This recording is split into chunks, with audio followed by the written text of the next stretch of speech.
right, John. What was it like to have a top-selling single and a top-selling album and be on a world tour? Well, the thing was that when I don't know, I've had a lot of discipline since I was a little kid. As far as, like, I used to practice guitar 10, 15 hours a day. Music was all I thought about all the time, and I'm just discipline. Real discipline is something that comes naturally. I mean, I wasn't disciplined by my parents or anything like that, except when they wouldn't let me go to a Black Flag show because they caught me smoking tea bags that I passed off to my friends as joints. But what was I saying? You were talking. Oh, being in, yeah. So it was like I had so much discipline when we were the 6 months that we were writing that last record that I did with him that, like, it didn't even cross my mind once because I felt it would be unhealthy. It didn't even cross my mind once, the thought, this is music that we're making so we can sell records, so like maybe like millions of people can hear it if we write really good, like, hit songs and stuff. And I feel that it's because of that attitude that I you know, the fact that I was able to just not even have that be a part of it. I just was in another dimension. I was just in a place where music and shapes and colors were all that existed. And then going out on tour, like, reality just hit me, you know, like like I just hated the whole rock star thing, and I wouldn't sign autographs. I would walk out of the dressing room, and if there would be like a crowd of like 100 people like waiting for me to walk out of the backstage into the bus, I'd just have a juice bottle with me all the time, and I'd break the bottle of juice, and the people would all like spread out, you know, because there was all this glass flying all over the place, and I'd just run into the bus. You know. So you're pretty adamant about. You know, maybe some of them felt bad, but it was like if I was the kind of person who liked signing autographs, they wouldn't think I was as cool as they thought I was. You know. Yeah. So it was just like, I mean, Anthony loves signing autographs, you know, but like if you know, those aren't the kinds of things in life that when you spend your time and your energy loving them, that they really fulfill you. So would you say you felt humbled by people approaching you for autographs? No, I'm humble. That's something that I've been since I was a little, not only since I was a baby, but and also worked really hard at. Yeah. And fucking, you know, it's like it's just like, that's just not like when you're talking to a fan. You're talking to somebody who's not talking to you. They're talking to a photograph. They're talking to their image of you. They're talking to a walking poster.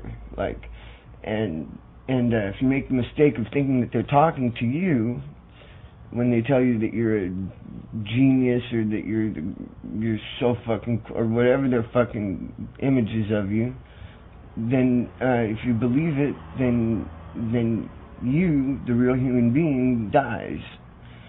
And that's why a lot of rock stars become the poster. So empty. Yeah, you become the poster. That's pretty heavy. That's a pretty truthful and heavy way of. I always felt that if somebody was going to ask you for something, like a fan asked you for an autograph, I'd heard all these people say, no, it's not cool to sign autographs.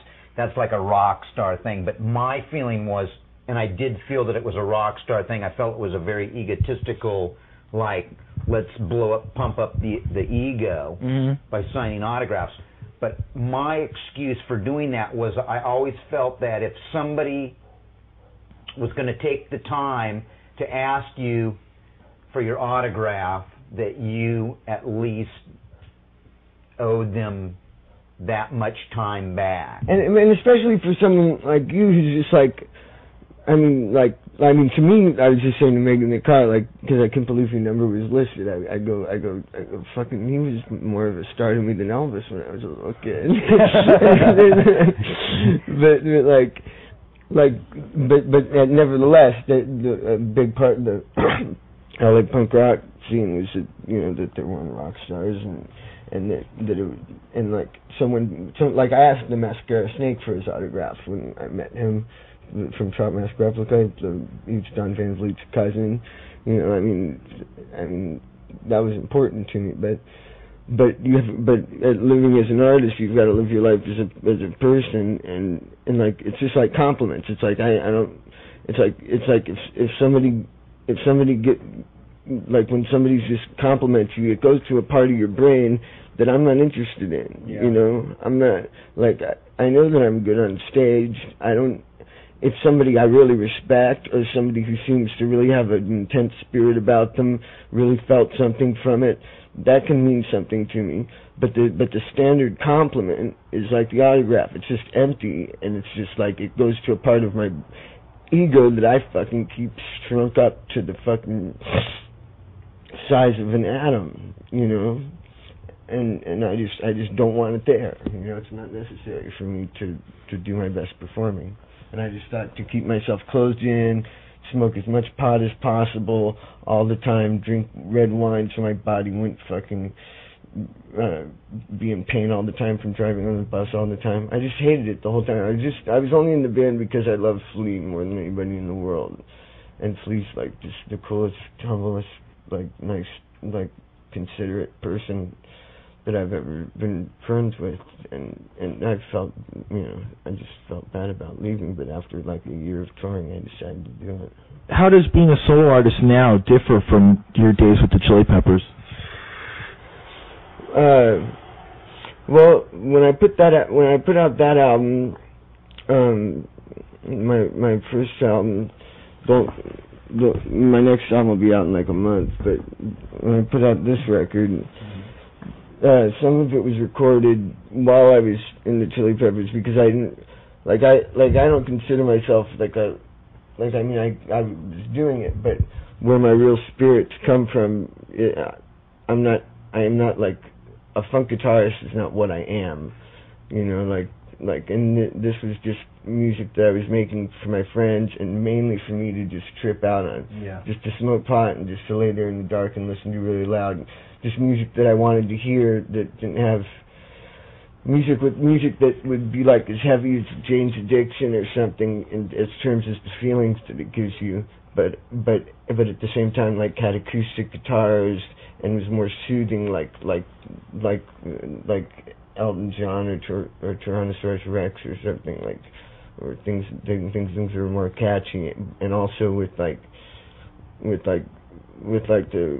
what they call weirdness, but to me it's just a more free expression of like Captain Beefheart and the Magic Band. It's just combinations of kinds of musics that I wanted to hear that I couldn't hear, so I would make them up myself and just listen to them for me. And I had no intention of releasing it, which is a cool thing, you know. It's the same kind of thing. So right now, but I didn't do any shows for it because I was you know, I mainly just stayed in a room and you know, and shot speedballs for like 5 years, you know.